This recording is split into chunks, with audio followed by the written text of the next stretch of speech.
Dear students अस्सलाम वालेकुम। Formal methods के इस टॉपिक में मैं आपको वेलकम कहता हूँ। प्रोपोजिशनल लॉजिक के ऊपर हमारी डिस्कशन चल रही थी। आज हम उसी को कंटिन्यू करेंगे।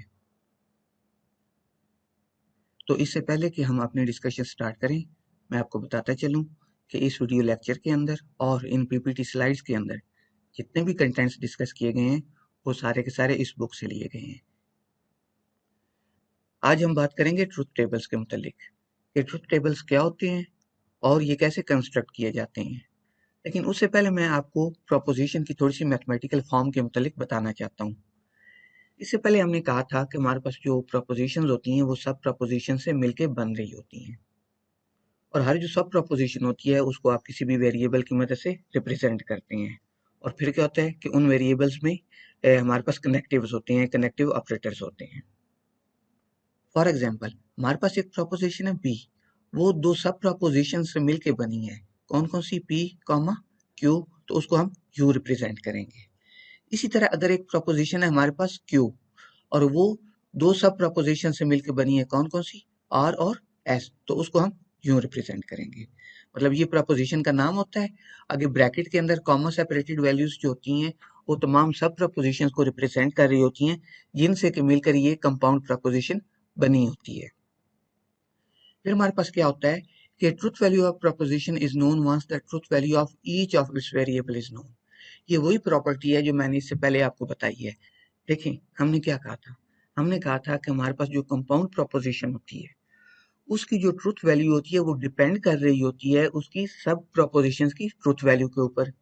तो इसका मतलब है कि जब आपने कंपाउंड प्रोपोजिशन की ट्रुथ वैल्यू मालूम करनी है तो उससे पहले उसकी जितनी भी सब प्रोपोजिशंस हैं उनकी ट्रुथ वैल्यूज आपको मालूम हो। अब हम बात करते हैं ट्रुथ टेबल की। ट्रुथ टेबल क्या होता है? किसी भी कंपाउंड प्रोपोजिशन की जो ट्रुथ वैल्यू है उसको मालूम करने के लिए जो हम एक टूल यूज करते हैं उसको हम ट्रुथ टेबल कहते हैं।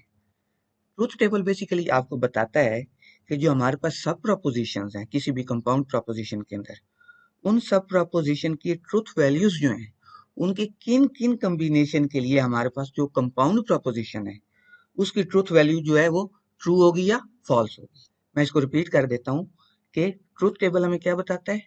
ट्रुथ टेबल हमें बताता है कि हमारे पास जो सब प्रोपोजिशंस हैं उनकी जो आप कह लें कि ट्रुथ वैल्यूज हैं उनके किस किस कम्बिनेशन के लिए हमारे पास जो कंपोजिट प्रोपोजिशन है उसकी वैल्यू ट्रू आएगी या फॉल्स आएगी। अब ये उसकी एक एग्जांपल है। यहाँ पे हमारे पास एक कंपाउंड प्रोपोजिशन है, कौन सी?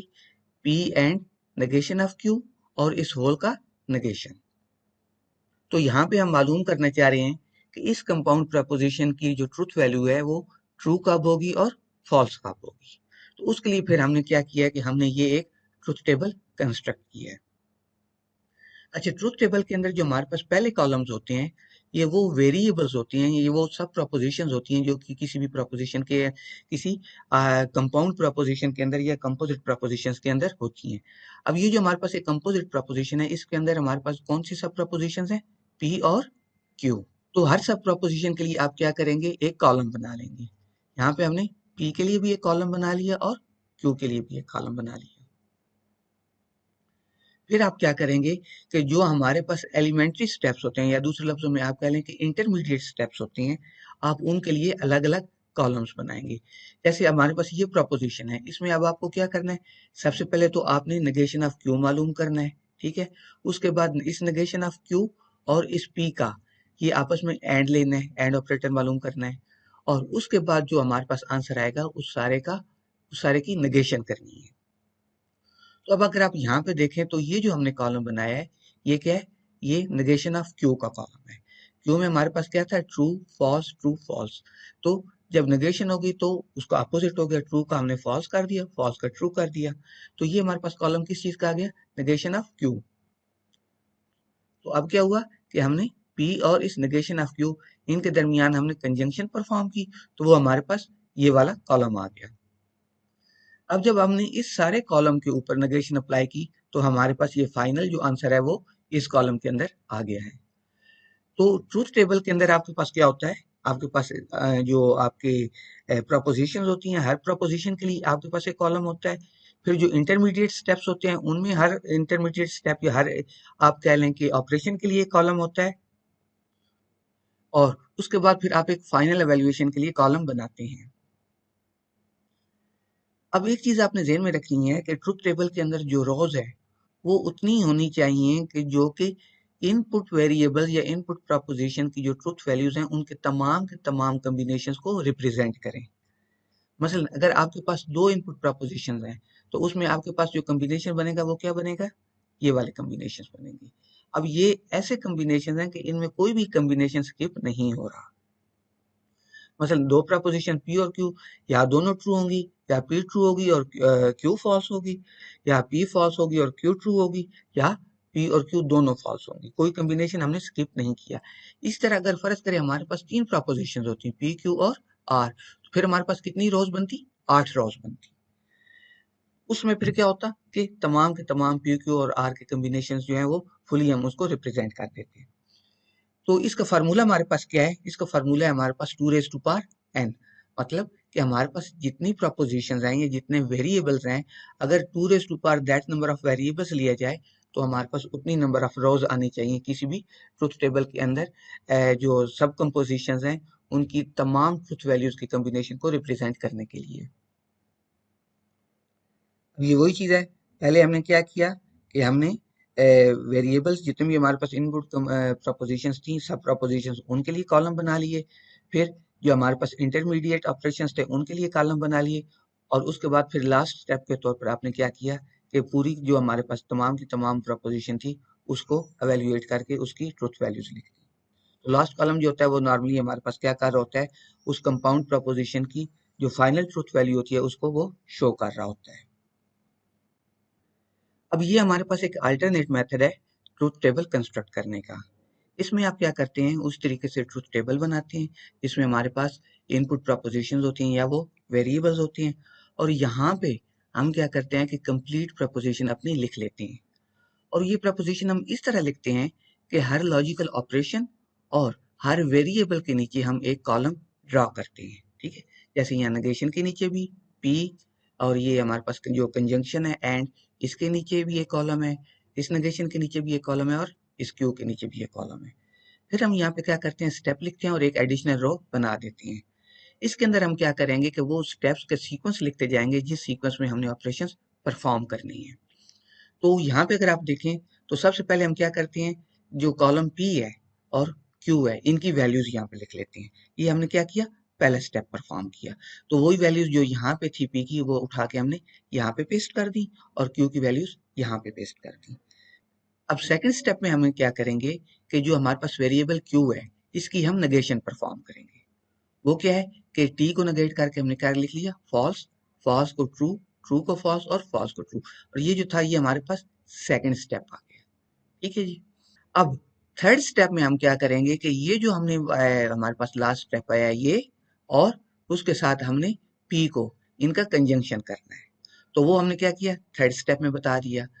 और वो उसमें हमारे पास जो इनपुट कॉलम्स थे कौन से थे, एक ये वाला और एक ये वाला।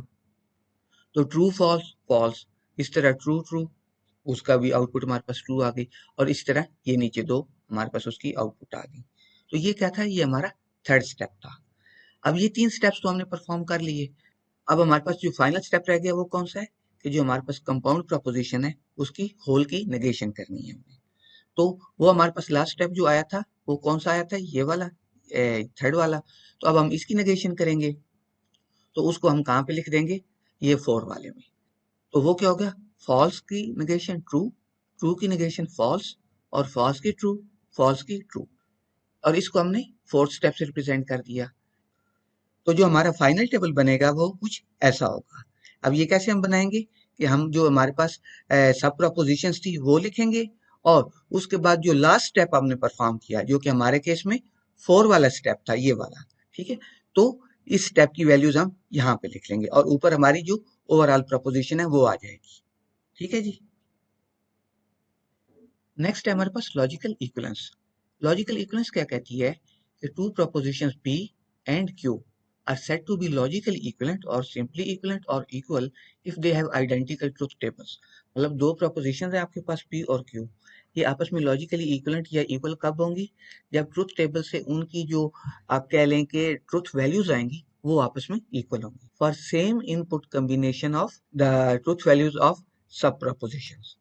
तो उससे जो हमारे पास ट्रूथ वैल्यूज आएंगी दोनों प्रोपोजिशन P और प्रोपोजिशन Q की, अगर तो वो सेम होगी तो फिर हम क्या कहेंगे कि हमारे पास ये दो प्रोपोजिशन जो हैं ये इक्वल हैं या लॉजिकली इक्वलेंट हैं।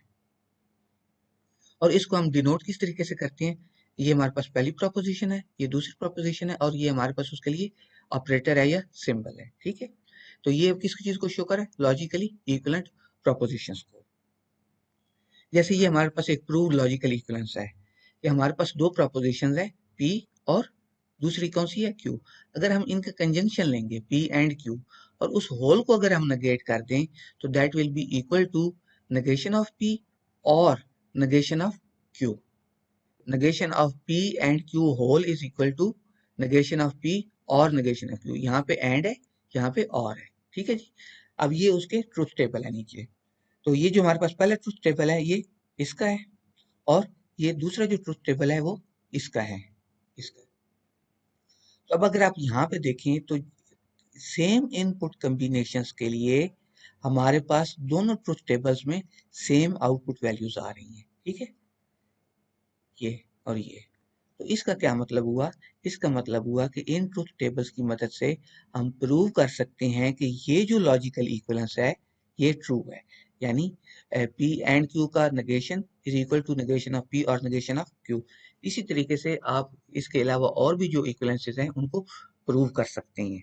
तो ट्रूथ टेबल जो होते हैं ये हमारे पास एक टूल के तौर पर हम यूज कर सकते हैं किसी भी कोई भी दो प्रोपोजिशंस को इक्विवेलेंट प्रूव करने के लिए। अब ये उसकी एक और एग्जांपल है, वो इक्विवेलेंस है हमारे पास। P को हमने किससे रिप्रेजेंट कर दिया, रोजेस आर रेड, ये हमारे पास एक प्रोपोजिशन आ गई। और Q को हमने किससे रिप्रेजेंट कर दिया, वायलेट्स आर ब्लू, ये हमारे पास Q हो गई और ये हमारे पास P हो गई। और फिर हम इससे एक स्टेटमेंट S बनाते हैं, कौन सी, it is not true that roses are red and violets are blue. तो ये हमने एक S स्टेटमेंट बना ली है किससे मिलके, P को और Q को मिला के। अब ये जो स्टेटमेंट है इसकी मैथमेटिकल रिप्रेजेंटेशन क्या है, ये वाली, इट इज नॉट ट्रू, ये इसको हमने इस नेगेशन से शो कर दिया that roses are red and violets are blue. तो ये हमारे पास वो कंजंक्शन आ गई, एंड ऑपरेटर है ना यहाँ पे। लेकिन इससे पहले हम जानते हैं कि ये हम इक्विवेलेंस ऊपर प्रूव कर चुके हैं कि P एंड Q की नेगेशन जो है that is equivalent to negation of P और नेगेशन ऑफ Q।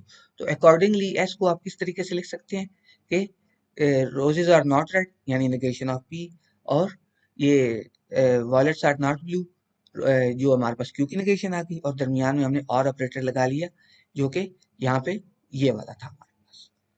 तो ये वाली जो स्टेटमेंट थी हमारे पास एस स्टेटमेंट, इसको अल्टरनेटिवली आप कैसे लिख सकते हैं कि रोजेस आर नॉट रेड और वायलेट्स आर नॉट ब्लू, यानी या रोजेस रेड नहीं है या वायलेट्स ब्लू नहीं है। तो यहाँ पे भी अगर आप देखें तो ये चीज जो है ये वाली एग्जैक्टली इन सिमेंटिक्स को शो कर रही है। तो इससे भी आपको अंदाजा हो जाना चाहिए कि जो हमारे पास नेचुरल लैंग्वेज के अंदर सेंटेंसेस होते हैं प्रपोजिशंस की मदद से कैसे हम उनको मैथमेटिकली रिप्रेजेंट कर सकते हैं और उनको यूज कर सकते हैं उनके ट्रुथ या फॉल्स वैल्यूज मालूम करने के लिए। तो मुझे उम्मीद है कि इन कंसेप्ट की आपको समझ आ गई होगी। अल्लाह हाफिज।